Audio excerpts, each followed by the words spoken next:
এবার আমি বলেছি তোমাদের কাছে আরো তো গাইস দেখো আমার এখানে কনসেন্ট্রেশন আর অ্যাকচুয়ালি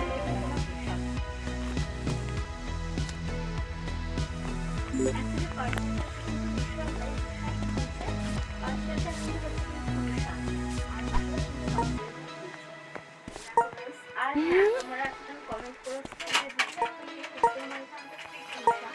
কিন্তু প্রীতি রুষা রুষা অ্যাকচুয়ালি আমার মেয়ের নাম তো সেখানে